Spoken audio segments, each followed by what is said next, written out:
اللہ تعالیٰ نے اپنی راہ میں خرچ کرنے کی بہت فضیلت بیان کی اور حکم دیا ہے. فرمایا مثل الذین ينفقون اموالهم فی سبیل اللہ، جو لوگ اللہ کی راہ میں اپنے مال کو خرچ کرتے ہیں ان کی مثال گندم کے دانے کی طرح ہے، جو ایک دانہ 7 دانوں کو جو ہے نا وہ سنبل کو پیدا کرتا ہے اور 7 جو ہے نا وہ خوشوں کو پیدا کرتا ہے، اور ہر خوشے میں 100 دانے ہوتے ہیں. یہ اصل میں ایک مثال دی گئی ہے کہ قرآن و سنت میں آتا ہے کہ جب کوئی صدقہ جاریہ کرتا ہے یا کسی کو کھلاتا ہے تو جتنا خیر اس سے پھیلے گی اس کو بھی اجر ملتا ہے. تو اب لوگوں کے ذہن میں اشکال ہوتا ہے کہ بھئی یہ کیسے ممکن ہے کہ ہم نے مثال کے طور پر ایک مسجد بنا دی اور اب اس میں قیامت تک لوگ نماز پڑھتے رہیں گے تو سب کو ثواب ملتا رہے گا. ہم نے دینی مدرسوں میں پیسے دیے، ہم اس میں جو طلبہ علم حاصل کر رہے ہیں پھر اس علم سے جو خیریں پھیل رہی ہیں تو قیامت تک ہم کو ثواب ملتا رہے گا. ہم نے کسی کو کھانا کھلایا اور پھر اس سے اس کے جسم میں طاقت آئی اور اس نے کوئی اچھا کام کیا تو ہمیں بھی اس میں کچھ حصہ شامل ہو جائے گا. تو یہ گروتھ کیسے ہوتی ہے؟ تو بہت زیادہ ہو جائے گی. تو اللہ نے مثال دی کہ بھائی تم دیکھو دنیا میں نہیں ہوتی ہے،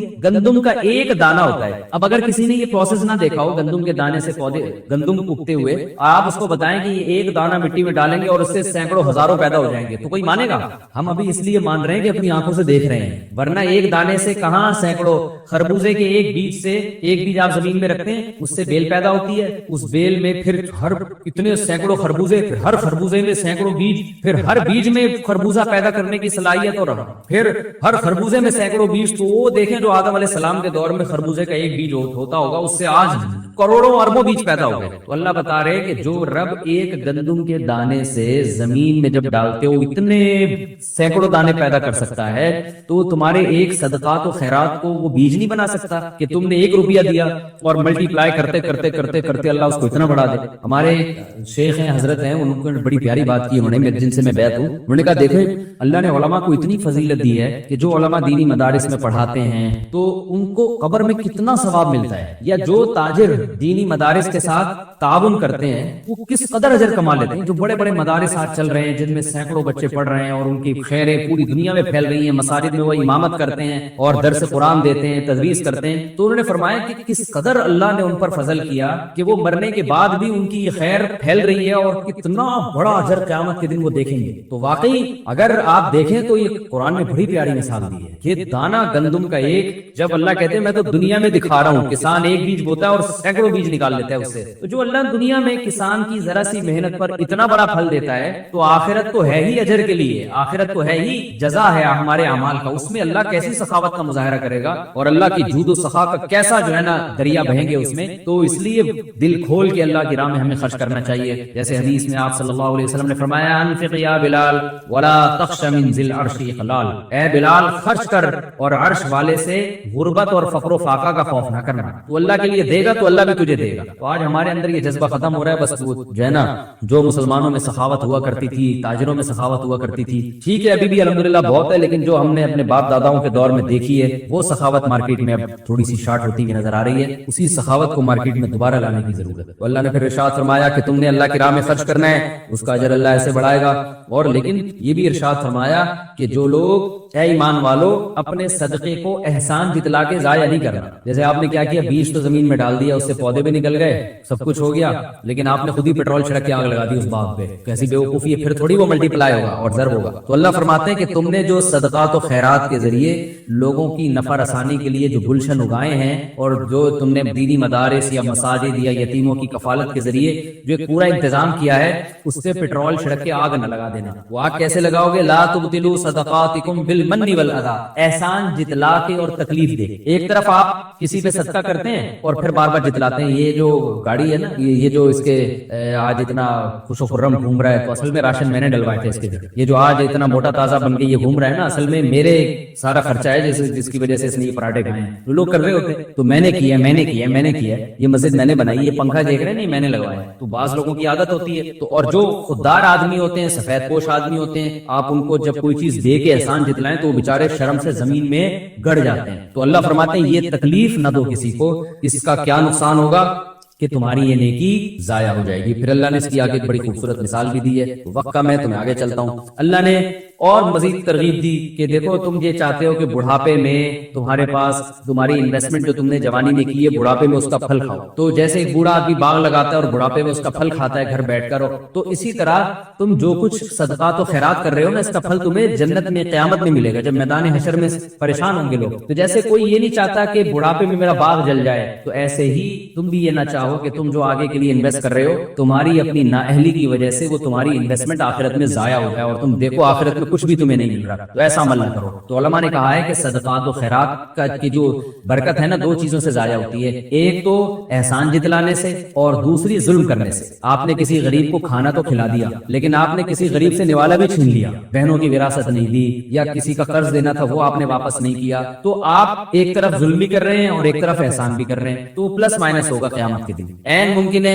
اتنے لوگ آپ سے حق مانگنے کے لیے آ جائیں کہ آپ نے جو لوگوں پر احسانات کیے ہیں وہ ساری نیکیاں آپ کو اٹھا کے اہل حق کو دینی پڑے. جیسے کہ مشہور حدیث ہے کہ اس امت کا مسکین وہ ہے کہ قیامت میں اہل حق آئیں گے اس سے حق مانگیں گے جب اور وہاں تو پیسے نہیں چلتے, تو اللہ کہیں گے اس کی نیکیاں لے لو. تو جتنے غریبوں کے کھانے اور وہ جو بہت احسان اور وہ صدقات و خیرات سارے آپ کے ان نیکیوں میں چلے جائیں گے. اہل بہنیں آئیں گی وراثت مانگنے, چھوٹے بھائی آئیں گے وراثت مانگنے, یتیم کا حق مارا, فلاں سے رشوت لی, وہ آئے گا بھائی اس وقت تو میں نے رشوت دے دی تھی واپس کر میری رشوت. جو بھی ظلم آپ نے لوگوں کے ساتھ کیا ہوگا وہ ساری نیکیوں کی شکل میں واپس. اور نبی نے فرمایا جب نیکیاں ختم ہو جائیں گی اہل حق آئیں گے کہ اس نے مجھے گالیاں دی, گالی کے بدلے میں بھی نیکی دینی پڑے گی, صرف مال کھانے سے نہیں, کسی کو کسی بھی طرح سے ستایا ہو. تو آپ نے فرمایا جب نیکیاں ختم ہو جائیں گی تو اللہ کہیں گے آپ اپنے گناہ اس کے سر پہ ڈال دو, اس نے تمہاری غیبت کی تھی اتنے گناہ اس کو دے دو. تو فرمایا کہ ساری نیکیاں برباد ہو جائیں گی اور گناہوں کا جو ہے نا ایک گٹھڑی اس کے سر پہ ہوگی اور گناہوں کا پلڑا جھک جائے گا.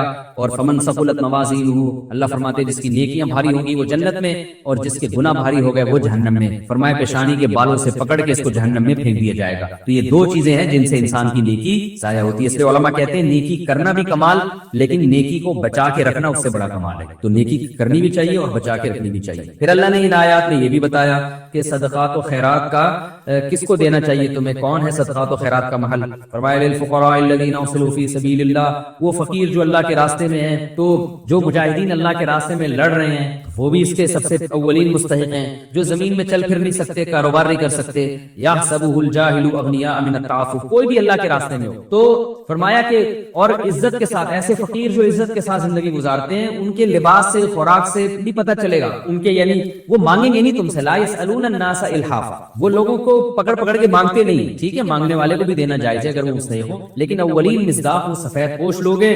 تعرفهم بسیماہم, جن کے چہرے سے تمہیں پتہ چل جائے گا کہ یہ غریب ہے. وہ بتاتے نہیں ہیں لیکن ان کے حالات سے ظاہری تم جاؤ گے تحقیق کرو گے تو پتہ چلے گا کہ یہ غریب ہیں مسکین ہیں. تو اللہ فرماتے ہیں وما تنفقوا من خیر فإن اللہ به علیم, تم جو بھی خرچ کرو گے اللہ جانتا ہے. اور الذین ينفقون اموالهم باللیل والنہار, فرمایا جو لوگ دن رات اللہ کے راہ میں مال خرچ کرتے ہیں. پتہ چلا بھائی یہ تو بار بار یہ کام کرنا ہے, سرن وعلانیتن, چھپ کے بھی کرنا ہے اور پبلک کو دکھا کے بھی کرنا ہے. یہ عجیب عبادت ہے. جہاں اللہ نے صدقات و خیرات کا ذکر کیا وہاں اللہ نے عموماً یہ بھی ذکر کیا ہے کہ چھپ کے بھی کرو اور لوگوں کو دکھا کے بھی کرو. لوگوں کو دکھا کے اس لیے تاکہ لوگوں کو بھی ترغیب ہو, اس میں غریبوں کا فائدہ ہے, اور چھپ کے اس لیے تاکہ اخلاص برقرار رہے. دونوں طرح سے ہمیں خرچ کرنا ہے. فلہم اجرہم عند ربہم, فرمایا ان کو اجر ملے گا. ولا خوف علیہم ولا هم يحزنون, کوئی خوف نہیں ہوگا نہ یہ غمزدہ ہوں گے. صدقہ کی اپوزٹ ہے سود. کچھ لوگ کیا کرتے ہیں پیسے بچا بچا کے بینکوں سے سود کھاتے ہیں. تو اللہ نے صدقات کی ترغیب دی اور پھر اگلی آیات میں سود کو حرام کر دیا. الذین یاکلون الربا, سود خوروں کا انجام یہ ہوگا کہ قیامت میں ایسے حشر ہوگا جیسے کسی پہ جن چڑھا ہوا ہو نا اور اس کو بدحال ہوتا ہے, یہ حالت ہوگی. اللہ فرماتے ہیں احل اللہ البیع, اللہ نے بزنس کو, تجارت کو حلال کیا ہے. حرم الربا, لیکن سود کو اللہ نے حرام کر دیا ہے. جس کے پاس اللہ کی نصیحت پہنچ گئی اور وہ سود کھانے سے رک گیا, فلہ ما سلف, تو جو اصل رقم ہے وہ اس کے لیے حلال ہے. وامرہ الی اللہ ومن عاد فاولئک اصحاب النار, جو دوبارہ سود کھائے گا تو وہ جہنم والے لوگ ہیں جس میں وہ ہمیشہ رہیں گے. اور اللہ نے خوشخبری دی یمحق اللہ الربا, دیکھو سود تمہیں نظر آتا ہے بڑھتا ہوا اور تمہیں نظر آتا ہے تمہارا پیسہ بڑھ رہا ہے, لیکن اللہ تمہیں بتا رہا ہے کہ سود سے پیسہ گھٹتا ہے, برکت ختم ہوتی ہے.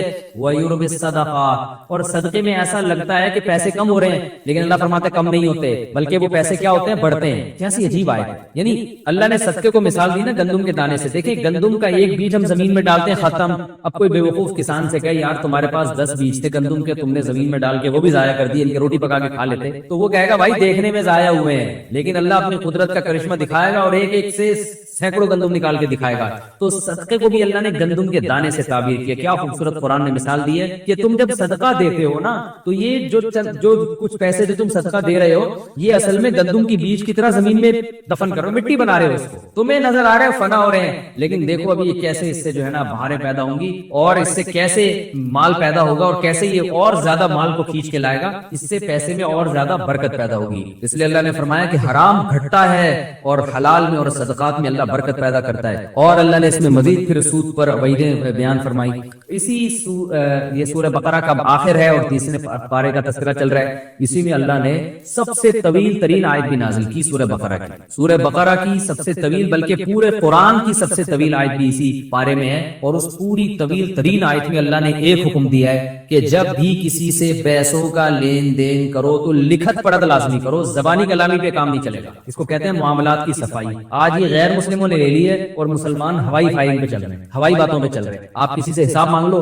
کیا مجھ پہ یقین نہیں ہے, کیا میں 2 نمبر آدمی لگ رہا ہوں؟ بھائی زبان ہے, بس مسلمان کی زبان ہوتی ہے. بڑے بڑے سودے ہو رہے ہیں. وہ دیکھیں نا مزاربہ اسکینڈل جو چلا تھا وہ کیا تھا, کوئی لکھت پڑھت نہیں, کوئی پتہ نہیں کہ بزنس ہو کہاں رہا ہے, کیا ہو رہا ہے, کروڑوں روپے لوگوں کے ڈوب گئے. تو یہ ہمارے یہاں ایک المیہ ہے کہ ہم قرآن کو فالو نہیں کرتے. اللہ نے فرمایا جب بھی کسی سے ادھار کا معاملہ ہو فاکتبوہ, قرآن کہہ رہا ہے لکھو.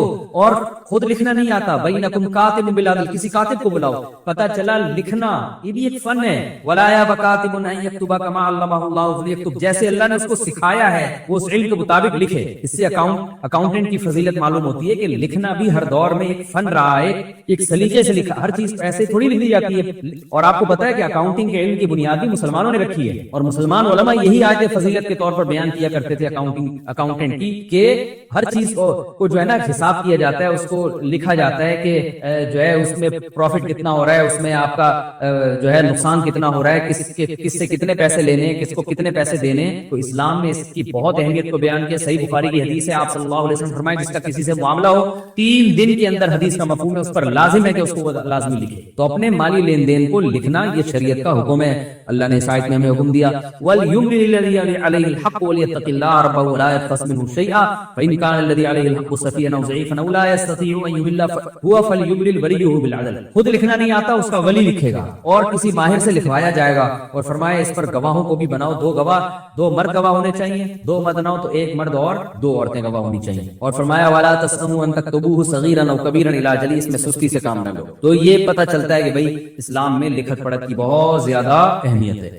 بچے بڑے ہو گئے تو عقیقہ کرنے کا کیا طریقہ ہے؟ ہم اپنے بچوں کا عقیقہ بچپن میں نہیں کر پائے, اب بچے بڑے ہو گئے ہیں, کیا ہم عقیقے کے پیسے غریبوں میں صدقہ کر سکتے ہیں؟ نیز کیا سر کے بال تھوڑے نکلوانا کافی ہوگا یا پورا منڈوانا ضروری ہوگا؟ فرحین انڈیا سے. بچہ بڑا ہو جائے تو بھی عقیقہ کر سکتے ہیں, لیکن عقیقے کے پیسے اگر صدقہ کریں گے تو عقیقے کی سنت نہیں ہوگی اس سے, تو آپ کو عقیقہ میں جانور ہی کاٹنا پڑے گا تو عقیقہ ہوتا ہے. البتہ یہ لازم نہیں ہے, حنفیہ کے نزدیک مستحب ہے, افضل عمل ہے, واجب نہیں ہے. تو بہتر ہے کر لیں, نہیں بھی کریں تو بھی کوئی حرج نہیں ہے. اور اگر کر لیا ہے تو سارا گوشت خود کھا لیں, یا آدھا غریبوں کو دے دیں, یا 1/3 غریبوں کو دے دیں, وہ بھی ٹھیک ہے, ہر طرح سے ٹھیک ہے. اور سر کے بال جو کاٹے جاتے ہیں وہ چھوٹے بچے کے, جب بچہ بڑا ہو گیا, آدمی بن گیا وہ یا بڑا ہو گیا, تو پھر سر کے بال کاٹنا بھی اس میں افضل نہیں ہے, آپ بس اس کا صرف عقیقہ کر دیں. اور اگر بال کاٹنے ہو تو پھر پورا سر منڈانا پڑے گا, آدھا کہیں سے منڈا دینا آدھا نہ منڈانا یہ جائز نہیں ہے, گناہ ہے. حدیث میں صراحتاً اس سے منع کیا گیا ہے. ازار بند زیر ناف باندھنا کیسا ہے؟ کیا نماز ہو جاتی ہے؟ خواتین کو ازار بند ناف کے نیچے باندھنا چاہیے یا اوپر؟ نیز اگر نیچے باندھا ہو تو کیا نماز ہو جائے گی؟ مسکان شیخ انڈیا سے. کسی بھی طرح باندھا جا سکتا ہے, ناف کے اوپر چاہے ناف کے نیچے چاہے, البتہ اتنا ضروری ہے کہ نماز میں پورا جسم ڈھکا ہوا ہو. تو وہ ازار بند سے نہیں تو وہ قمیص سے ڈھکا ہوا ہوتا ہے, تو اس سے کوئی فرق نہیں پڑتا. مال کا نقصان ہو جائے تو کیا یہ جان کا صدقہ ہوتا ہے؟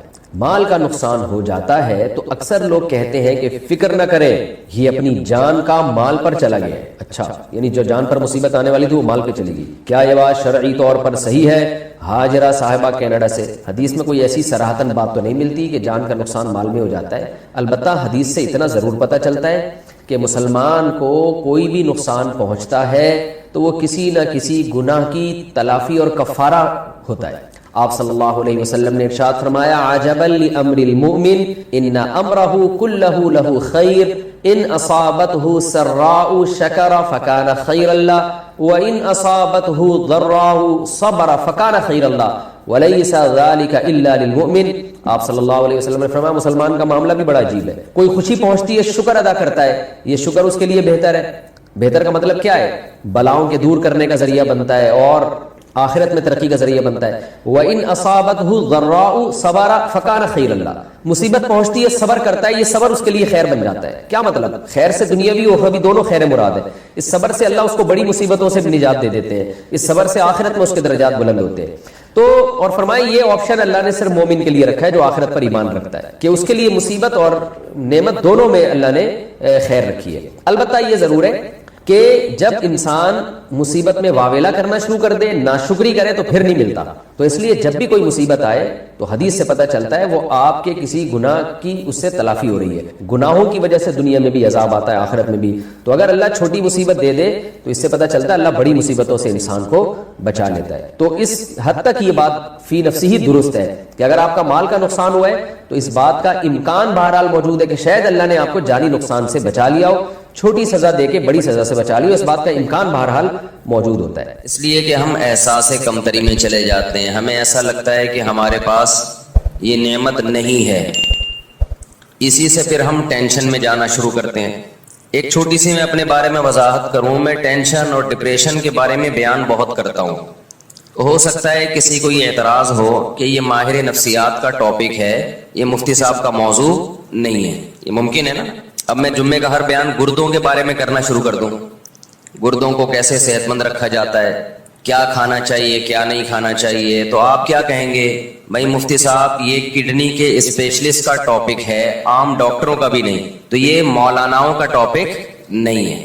ایک تو یہ آپ کا ٹاپک نہیں ہے, دوسری بھائی آپ کوئی کڈنی اسپیشلسٹ ہیں کہ آپ کو اس کے بارے میں بہت زیادہ معلومات ہو. دونوں چیزیں دیکھی جائیں گی نا, یعنی آپ کی نالج بھی اس بارے میں پوری نہیں ہے, اگر ہوتی تو آپ اسپیشلسٹ ہوتے کڈنی کے. دوسرا اگر نالج ہے بھی تو یہ موضوع آپ کا نہیں ہے, ہم یہاں گردوں کے اور کڈنی کے بارے میں سننے کے لیے نہیں آتے, یہی کہیں گے نا آپ. تو وہی سوال ہوتا ہے کہ یہ ٹینشن, ڈپریشن, اسٹریس, انزائٹی, مفتی صاحب پہلی بات تو یہ کہ آپ کیا ماہر نفسیات ڈاکٹر ہیں جو آپ ان موضوعات پر بات کرتے ہیں. دوسری بات یہ کہ اگر آپ کو بالفرض ان موضوعات میں مہارت ہے بھی تو بھی آپ کا ٹاپک نہیں ہے. آپ کا ٹاپک تو ہے نماز, زکوٰۃ, حج, روزہ, نکاح, وراثت, طلاق, خرید و فروخت کے شرعی احکام اور اخلاقی برائیاں جو سوسائٹی میں پھیل رہی ہیں, بے پردگی, زنا, چوری, یہ آپ کے موضوعات. کائنڈلی ڈپریشن, اسٹریس, ٹینشن, یہ کس کا ٹاپک ہے بھائی؟ بول لو یار. یہ ڈاکٹروں کا ہے. پورے 4 سال پڑھتے ہیں لوگ, 6 سال پڑھتے ہیں, پھر پاگلوں پہ پریکٹس کرتے ہیں, یا تو خود پاگل ہو جاتے ہیں یا بہت سارے پاگلوں کو ٹھیک کر دیتے ہیں. تو وہ کب بیوقوف ہے جو اتنی موٹی موٹی کتابیں پڑھ رہے ہوتے ہیں, شعور, تحت شعور, وہ دیکھا ہوگا نا نفسیات کی کتابوں میں آپ نے, انکانشیس, کانشیس, پوری زندگی ان کی اسی بحث میں گزرتی ہے. تو میں پھر اس پہ اتنا کیوں بولتا ہوں, اکثر میرے بیان میں یہ آ رہا ہوتا ہے بھائی یہ ڈپریشن کا علاج ہے, اسٹریس کا علاج ہے. میں اس لیے بولتا ہوں کہ یہ جو ڈپریشن آج کل پھیلی ہوئی ہے اور جو اسٹریس آج کل پھیلی ہوئی ہے, یہ 99% حب دنیا کا نتیجہ ہے. سمجھتا ہے بات کو کہ نہیں سمجھتا؟ ایک ٹینشن وہ ہوتی ہے آپ واقعی کسی ٹینشن میں ہو, سچی مچی کی ٹینشن ہے, اس ٹینشن سے نکلنے کے لیے آپ ڈاکٹر سے رابطہ کر رہے ہو. وہ ٹینشن ڈاکٹر کا ٹاپک ہو سکتا ہے, بلکہ ہے وہ, میں یہ مانتا ہوں کہ وہ کس کا موضوع ہے. اس کے پاس صحیح گائیڈنس ہے یا نہیں ہے میں بعد میں بات کروں گا. یعنی there are 2 types of tensions. Tensions کی کتنی قسمیں ہیں؟ 2. ایک ٹینشن کی قسم وہ ہے جو ٹینشن ہے نہیں, آپ کو محسوس ہو رہی ہے. کچھ چیزیں اتنی ہوتی نہیں ہے, محسوس زیادہ ہوتی ہیں. بھی اس پہ ایک کلپ وائرل ہوا ہے کسی کا بڑا زبردست, اس میں لکھا ہوا ہے کہ یہ لکھا ہوتا ہے نا میڈیکل کی کتابوں میں یا سائنس کی کتابوں میں کہ ٹیمپریچر اتنا ہے, فیل اتنا ہو رہا ہے, فیل لائک ایسا ہوتا ہے نا بھائی ٹیمپریچر 30 ہے اور فیل کتنا ہوگا 35 یا 34. تو جو سائنس کے اسٹوڈنٹس ہیں ان کو اس کا مطلب سمجھ میں نہیں آتا, جب ہے 30 تو فیل 34 کیوں ہو رہا ہے, سوال پیدا ہوتا ہے. تو اس نے بڑا اچھا جواب دیا ہے. بہت سارے مسئلے آپ کے نا ٹک ٹاک پہ حل ہو جاتے ہیں جو بڑے بڑے سائنسدان حل نہیں کر سکتے. تو اس نے کہا کہ دیکھو آپ کے والد صاحب آپ کی بے عزتی کر رہے ہیں, آپ کو بے عزتی فیل ہو رہی ہے, اچانک آپ کے دوست آ جائیں